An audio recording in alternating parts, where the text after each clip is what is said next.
Hi. Hello. Hello, hello. Oh, wow, lovely couple. I was actually on a date recently myself, And I don't know if you guys did the same thing, but like 3 minutes into our date, it was going well. We started playing the age guessing game.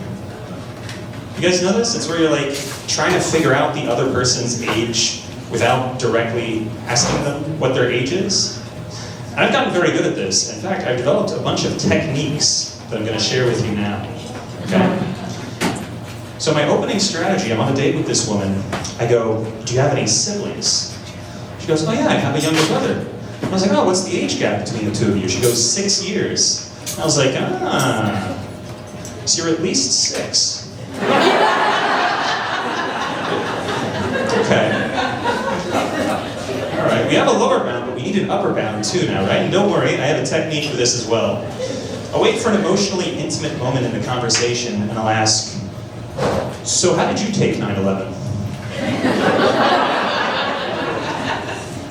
She goes, I don't know, I don't remember. And I was like, so you're at most 28 and at least 6. We're closing in now. We're getting there. We're getting there. And honestly, this is way better than what I used to do. What I used to do was I would try and reverse engineer their age from their astrology sign. And it seems like a clever workaround because you're telling the same information. So I was on a date with this woman, and she tells me her sun, her moon, her Mercury. And I go home that night and I whip out my sextant to crunch the numbers. The only problem was I couldn't figure out if she was 25 or 312. Yeah, but the date went well, and we ended up sharing a kiss at the end of it. It kind of got me thinking, kisses, they're kind of like fingerprints, right? We're each uniquely identified by our kiss. But unlike fingerprints, kissing is learned. Every single person that you've kissed in your entire life has slightly influenced the way that you kiss to give you the kiss that you have today, right? And so as I was making out with this girl, I was thinking to myself, whoa, I'm not just making out with her.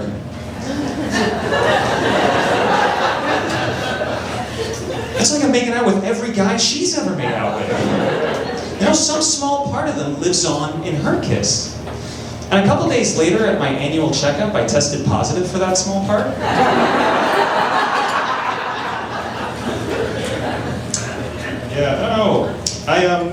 Funny thing about dating, I'm single. And I kind of, thank you. Sure. And I think, there's a couple things I miss about being in a relationship, but I think the thing that I miss the most is all the random gossip that I would learn about people I've never met. Like I remember I was on a double date with an ex of mine and a friend of hers. And, we get there and I introduce myself to the other guy and I ask for his name and I shake his hand like I don't already know his antidepressants are giving him erectile dysfunction. And it's all fun and games until you realize, wait a minute, if I know this much about these guys, how much do they know about me? And so I asked my ex one day, I was like, hey, do you talk about me to other people? She goes, I would never. So I was a little relieved. But I left her apartment and I ran into the mailman and he goes, hey, I heard you were asking your girlfriend what she's been saying about you. Don't worry about it. It's good. It's good, yeah. But no, I had to end that relationship. I had to break up with my ex because it turns out she was reading my diary behind my back. I found out because I read about it in hers. Yeah, but I don't know, when you find yourself single, suddenly you have a lot of time on your hands. Arguably too much time. Like, I don't know if you guys know this about Pornhub, but you can also just upload regular videos there, like it's YouTube. Like the other day I found this incredible recipe for a deep dish casserole. And I made it for my friends a couple times. They were like, Shawnee, you gotta send us the link to the recipe. I was like, it was my grandma's, actually. There's no link for that.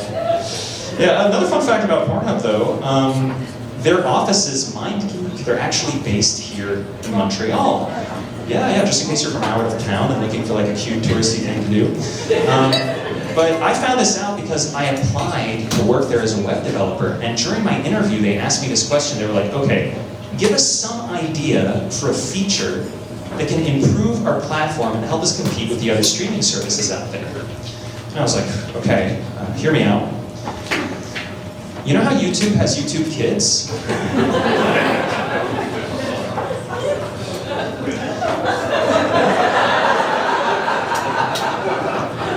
I did not get the job. But it's okay, you know, I try and cheer myself up with the little things in life. Like this morning, I woke to the sound of a bird chirping outside my window. And it was so pretty that for a second, I almost forgot it was just screaming how badly it wanted sex.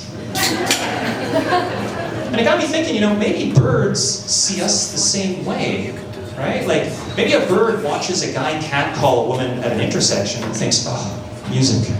But why stop at birds, though? You know, maybe a bee watches a drunken teenager puke in an alleyway and thinks, that looks like it would go good on toast. Maybe a cat thinks it's bad luck when it sees a black person.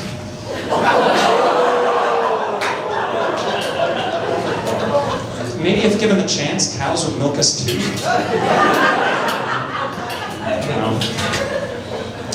Yeah, I read this cool fact recently. I don't know if you guys heard about this, but did you know that the same part of your brain lights up when you're frightened and when you're aroused?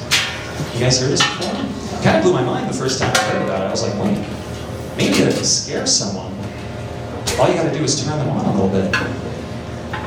Like the other day, a buddy of mine had the hiccups.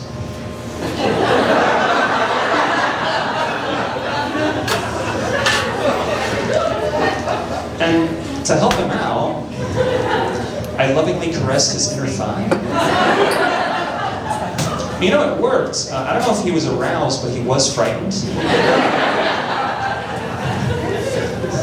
Anyway, guys, let's get your host back up here. That was my time. Thank you so much.